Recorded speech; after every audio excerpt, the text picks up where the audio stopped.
Bridget Donnelly. I'm a freshman here studying anthropology and journalism. I just got an email one day saying that applications were open for this, and I'm trying to just kind of like apply for everything since it's my first year, so I just kind of offhandedly did it, especially because I think storytelling is so cool. My dad sometimes goes and does always listens to Moth Radio Hour and sometimes does things like this, so when I got a text saying that I was invited to do it, I was super excited because I've watched a lot of those storytelling things and heard a lot of them on the radio.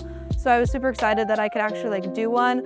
But even more than that, the process has been so cool because I've just kind of been so grateful that I get to be in the room with all these other cool stories. Especially yesterday when we got to hear them for the first time, it was so awesome because my story I was kind of nah, I don't know if it's totally the best, but I was just so excited to be in the room and listening to everyone because I feel like everyone's just lived such cool lives and lived so much more life than me, I feel like. And so it's been awesome to hear their perspectives and it's really cool because we didn't know anyone, but then by the end I was able to be wow, I know some really vulnerable, interesting thing about each of your lives and how you choose to frame it and present it and tell it through a story, which is really awesome.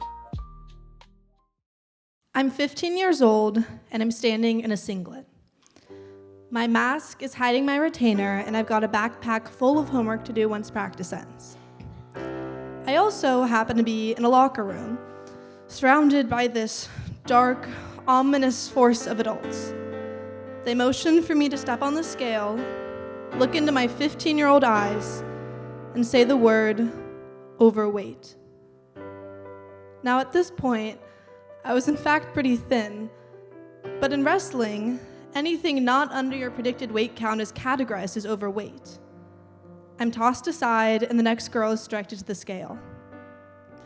My mind's pretty blurred by this statement, half jarred about how casually I was branded, and half embarrassed because this means that I wasn't a good teammate.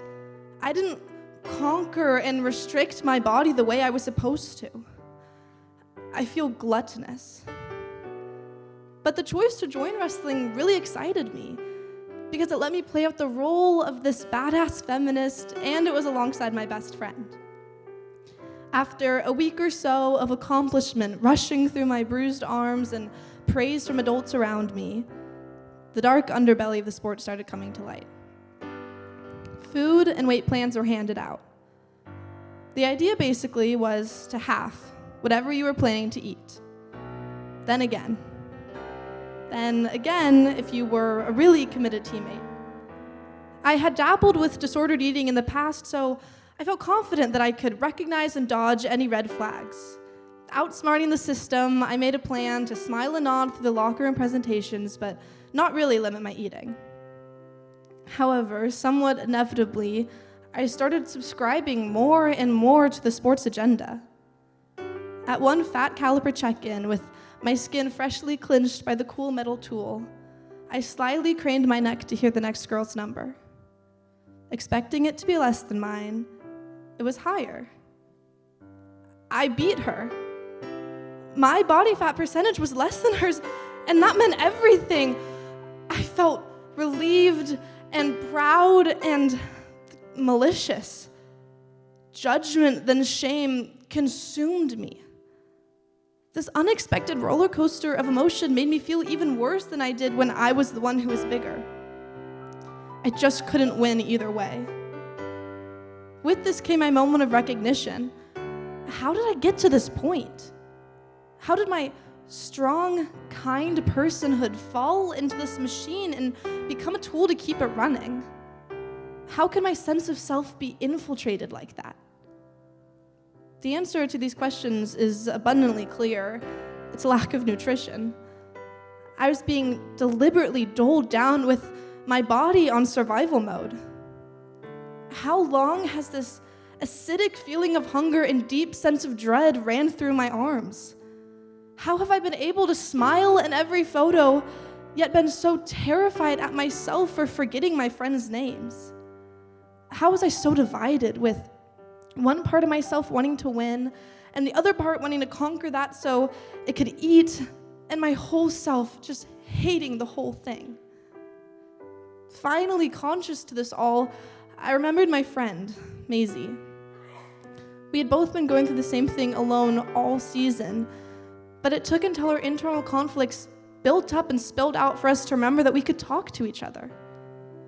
At one meet, we both just hit our wall. Even though we were slotted to wrestle that day, we decided we just needed to leave. Leave the buildings and the coaches and the numbers. We ended up sitting outside on this random high school's curb, confiding in each other about how messed up everything in wrestling was. I left to go call my dad, trying to hide my tears as I asked if he could pick us up early, not telling him why. While we waited for him to get there, I felt so validated by Maisie saying, "Me too." When my dad got there, he brought cookies and hot chocolate. The words "empty calories" echoed through my brain as I brought these Trader Joe's Nutella cookies up to my mouth, and yet I still ate them. As a message, an act of resistance.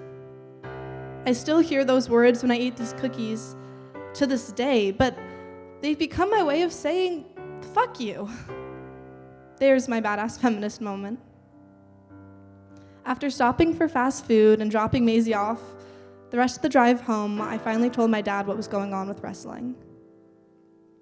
Finally admitting to myself and him that I wasn't strong enough to avoid an eating disorder. This internal cloud of judgment was lifted, and through this new lens, I became empowered enough to quit the team.